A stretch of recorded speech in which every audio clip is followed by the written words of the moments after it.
खुलुमबाय लोगोफोर, गोजोन फुंबिलि बयनिसिमबो। नोंथांमोनखौ गोदान भिडिअ'आव आरो फिन खेबसेबाव बरायनाय जाबाय। आं दिनै नोंथांमोननि सिगाङाव 11 कार्तिक 1431 मायथाइ एबा 28 अक्ट'बर 2024 मायथाइनि सानसेनि फानजामुथिखौ फरायथिनो लादों। आसा खालामो नोंथांमोना भिडिअ'खौ नायना मोजां मोनगोन। गिबियावनो दङ मेष राशि। दिनैनि साना नोंथांनि थाखाय रंजानायजों बुंफबनाय सान जानो थांगासिनो दं। नोंथाङा नोंथांनि जिउ लोगोरिनि थाखाय मोनसे सोमोनांथाव अनथोब लाबोनो हायो। फालांगियाव सुथुरआ नोंथांनि सावगारिखौ गाज्रि खालामनो नाजागोन, नाथाय नोंथाङा नोंथांनि सोलोगोनां मेलेमजों गोरलैयै फेजेननो हागोन। नों गावनि बिफानि बागै गाज्रि मोननो हागौ। नोंथाङा सुबुंफोरनि मोजांनि बादै गोसोनिफ्राय सानगोन, नाथाय मानसिफ्रा बेखौ नोंथांनि स्वार्थ महरै बुजिनो हायो। रावखौबो सोंनानै गारिखौ दा सालाय, नङाब्ला जाब्रबथाय जानो हागौ। नोंथाङा नोंथांनि आजै-आजौनि सम्पथिनि बागै जेबो दान्थे-बिदान्थेयाव गोग्लैनांनाय नङा। नोंथांनि दिनैनि खाफालगोनां गाबआ जादों गलापि गाब आरो खाफालगोनां अनजिमाया जादों 4। वृषभ राशि। दिनैनि साना नोंथांनि थाखाय मोनसे गलाय-गथाय सान जानो थांगासिनो दं। जुदि नोंथाङा जायखिजाया गोरोन्थि लामाजों रां आर्जियो, अब्ला नोंथाङा बेयाव हमजानो हागौ। नों गावनि बिफानि खोथायाव आबुं गोसो होनांगोन। नखरारि जेंनाफोरा गेजेर-गेजेर सोमजिनो हागौ, नाथाय जिउ लोगोरिया सोमोन्दोखौ सामलायनो हागोन। नोंथांनि गथ'फोराबो नोंथांनि थाखाय मोनसे अनथोब लाबोनो हागौ।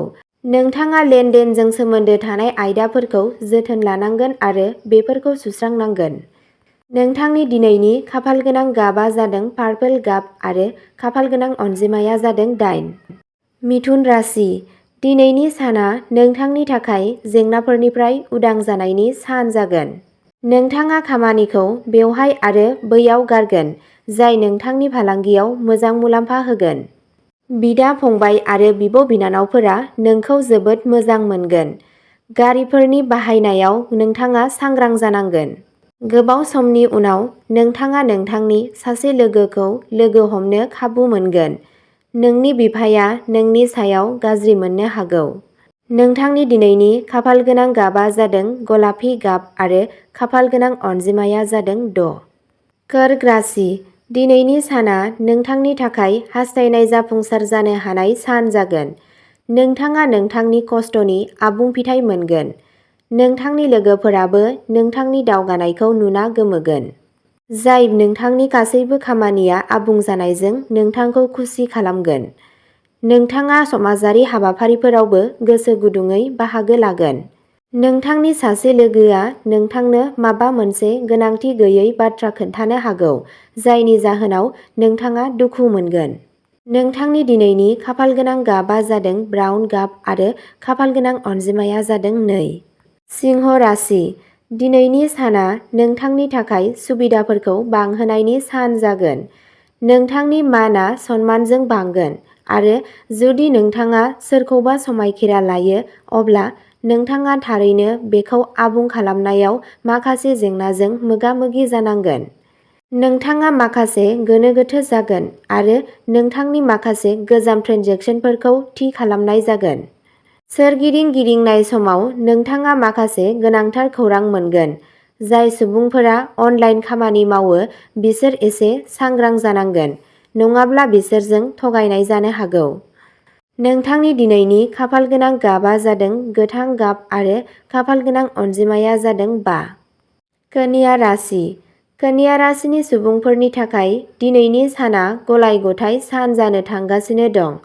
नोंथाङा रां थिसननायजों सोमोन्दो गोनां जायखिजाया सानथांखिनि बागै मिथिनो हागौ। समाजारि बिथिङाव खामानि मावग्रा सुबुंफोरा गावसोरनि खामानियाव आबुं गोसो होनांगौ। जुदि नोंथांनि सोलोंथाइजों सोमोन्दो थानाय माबाफोर जेंना दंमोन, अब्ला नोंथाङा बेखौ गोरलैयैनो बारग'नो हागोन। नोंथाङा गोबाव समनि उनाव सासे गोजाम लोगोखौ लोगो मोनगोन। गोदान न' एबा गारि बायदिखौ बायनाया साबसिन जागोन। नाथाय नोंथाङा मोनसे गोरोबथाखौ साननानै थि खालामनांगौ, मानोना बेयो नोंथांनि रां होनायखौ बन्द खालामनो हागौ।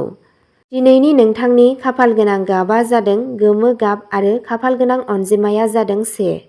तुला राशि दिनैनि साना नोंथांनि थाखाय मोनसे गलाय-गथाय सान जानो थांगासिनो दं। नोंथांनि फोथायनाया आबुं जागोन। नोंथाङा नोंथांनि न'आव मोनसे मोजां हाबाफारि खुंनो हायो। नोंथांनि बिदा-फंबाय आरो बिब'-बिनानावफोरा नोंथांनि खामानियाव नोंथांखौ आबुङै हेफाजाब होगोन। फरायसाफोरा सोलोंथाइनि सोमोन्दै माखासे गोनांथार आगान लानांगोन मानोना बिसोरो थारैनो फरायनायाव जेंनाजों मोगा-मोगि जानांगोन। नोंनो सासे लोगोनि बोसोन नांगौ। नोंथाङा दावगानायनि लामायाव दावगालांगोन। नोंथांनि फालांगिया सिगांनिख्रुइ बांसिन जौगागोन, जाय नोंथांखौ खुसि खालामगोन। नोंथांनि दिनैनि खाफालगोनां गाबा जादों खमला गाब आरो खाफालगोनां अनजिमाया जादों 7। वृश्चिक राशि दिनैनि साना नोंथांनि थाखाय सुबिदाफोरखौ बांहोनायनि सान जागोन। जुलि जानाय जिउआव गोजोननाय फैगोन। जुदि नोंथाङा सोरखौबा समायखिरा लायो अब्ला नोंथाङा बेखौ गोरलैयैनो आबुं खालामनो हागोन। नोंथाङा नोंथांनि खामानिजों गोरोबफानांगोन। जुदि नोंथाङा माबाफोर मोजां खौरां खोनायो अब्ला बेखौ थाबैनो दैथायहरनाङा। जुदि नोंथांनि सोरगिदिं दान्थे-बिदान्थे जायो अब्ला नोंथाङा बेयाव सिरि थायोब्ला साबसिन जागोन, नङाब्ला बेयो आयेन गोनां जानो हागौ। नोंथाङा नोंथांनि जिउ लोगोरिनिफ्राय मोनसे सोमोनांथाव अनथोब मोननो हागौ। नोंथांनि दिनैनि खाफालगोनां गाबा जादों गोसोम गाब आरो खाफालगोनां अनजिमाया जादों 9। धनु राशि दिनैनि साना नोंथांनि फारसे सनमानखौ बांहोगोन। गोबाव समनि उनाव नोंथाङा नोंथांनि गोजाम लोगोखौ लोगो हमनो खाबु मोनगोन। जायखिजाया खामानिखौ गाबोनसिम दोनथ'नाङा, नङाब्ला बेखौ फोजोबनायाव मोनसे जेंना जागोन आरो नोंथाङा नोंथांनि खुदियानि सावस्रिनि सोमोन्दै मोनसे गोनां थिरांथा लानो हागोन। जुदि नखरनि सोरबा सोद्रोमाया न'निफ्राय गोजानाव साख्रियाव साख्रि मावो अब्ला बियो नखरनि सोद्रोमाफोरखौ खोमानो हागौ। नोंथाङा गोदान गारि बायनायाबो मोजां जागोन। जुदि नोंथाङा दावबायनायाव थाङो अब्ला नोंथाङा सांग्राङै गारि सालायनांगोन। नोंथांनि दिनैनि खाफालगोनां गाबा जादों खमला गाब आरो खाफालगोनां अनजिमाया जादों 5। मकर राशि दिनैनि साना नोंथांनि थाखाय गुबुन सानफोरनिख्रुइ साबसिन जागोन। साख्रि नागिरग्रा सुबुंफोरा गोबां मोजां खाबुफोर मोननो हागौ। आयेनारि आयदायाव दावराव-दावसि जानो हागौ। फालांगियाव जायखिजाया थिरांथाखौ नोंथाङा जोबोद सांग्रांथियै लानांगोन। नोंनि बिफाया नोंखौ जायखिजाया रांजों मदद होनो हागौ, जाय नोंथांनि जायखिजाया खामानिखौबो फोजोबनो हायो। नों रावनिफ्रायबो जेबो आन्दोआव दोननो नाङा। नोंथांनि दिनैनि खाफालगोनां गाबा जादों खमला गाब आरो खाफालगोनां अनजिमाया जादों 8। कुम्भ राशि दिनैनि साना नोंथांनि थाखाय खरसाजों बुंफबनाय जागोन। नोंथांनि रांखान्थियारि थासारिया साबसिन जागोन, नाथाय नों गावनि खरसाखौ सामलायनांगोन। थैनि सोमोन्दोआव गाज्रि मोनब्ला अब्ला बियो जोबलांगौमोन। नोंथाङा इसोरनि फारसे सिबिनायाव जोबोद गोबाङैनो मोनदांगोन। जुदि नोंथाङा आइजोफोरजों सोमोन्दो थानाय माबाफोर खामानि मावो अब्ला बियो नोंथांनि थाखाय मोजां जागोन।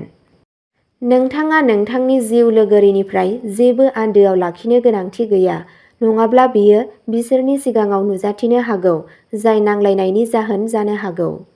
नोंथांनि दिनैनि खाफालगोनां गाबा जादों पार्पल गाब आरो खाफालगोनां अनजिमाया जादों 5। मीन राशि दिनैनि साना नोंथांनि थाखाय माखासे जेंनाफोर लाबोगोन। नोंथांनि खामानिनि फोथाराव माखासे गोदान बेरेखा सोमजिनायनि जाहोनाव खामानि मावनायाव जेंना नुजाथिगोन। नोंथांनि सावस्रियाव सोलाय-सोल' जानायनि जाहोनाव नोंथाङा नोंथांनि खामानिखौ मावनो बाङाइ मोनगोन। नों गावनि बिफाजों माबा मोनसे खामानिनि सोमोन्दै रायज्लायनांगौ। सावस्रिजों सोमोन्दो थानाय जेंनाफोरा नोंथांखौ दुखु होनो हागौ। नोंथाङा नोंथांनि जिउ लोगोरिखौ शपिं बायदियाव लांनो हायो, जेराव नोंथाङा गावनि सिफिखौ जोथोन लानांगोन। नोंथाङा मोनसे गोदान साख्रियाव साननानै रां थिसननांगौ। नोंथांनि दिनैनि खाफालगोनां गाबा जादों गलापि गाब आरो खाफालगोनां अनजिमाया जादों 2।